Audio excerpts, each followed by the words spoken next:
2025-26లో రాబోతుంది.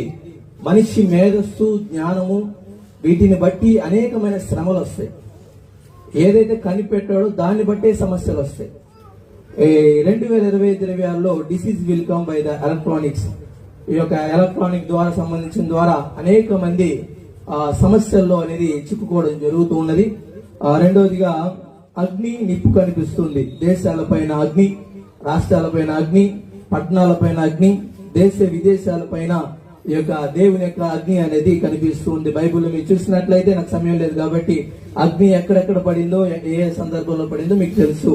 మూడవదిగా 2025-26 యుద్ధాలు జరుగుతాయి. ఈసారి ఇప్పటికే చాలా నష్టం జరిగింది. దేశాల్లో శాంతి సమాధానం లేదు. ఈ 2021 నుంచి అనేకమైన యుద్ధాలు జరుగుతున్నాయి. ఇక మళ్ళీ యుద్ధాలు అనేది ఎక్కువగా జరుగుతాయి. తర్వాత కరువు రాబోతుంది. కుటుంబాల్లో సమస్య. స్టార్ల 100 కోట్ల ఆస్తులు అగ్నికి ఆహుతయ్యాయి. ఎస్, అమెరికాలో లాస్ ఏంజలీస్ లో భారీ అగ్ని ప్రమాదం జరిగింది.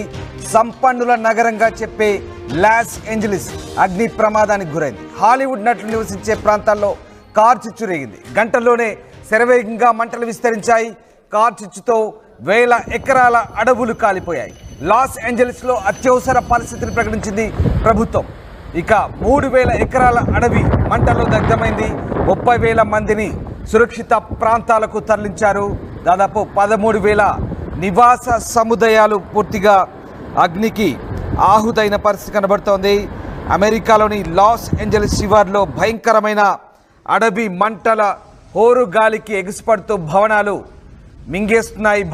మింగేస్తున్నాయి. లాస్ ఏంజలీస్ శివార్లో భయంకరమైన అడవి మంటలు ప్రస్తుతం తీవ్ర రూపం దాల్చాయి. ప్రజలను తీవ్ర భయాందోళనకు గురి చేస్తున్నాయి. పసిఫిక్ పాలిసేడ్స్ అంటే అటవీ మంటలుగా చెప్తున్నారు వీటిని.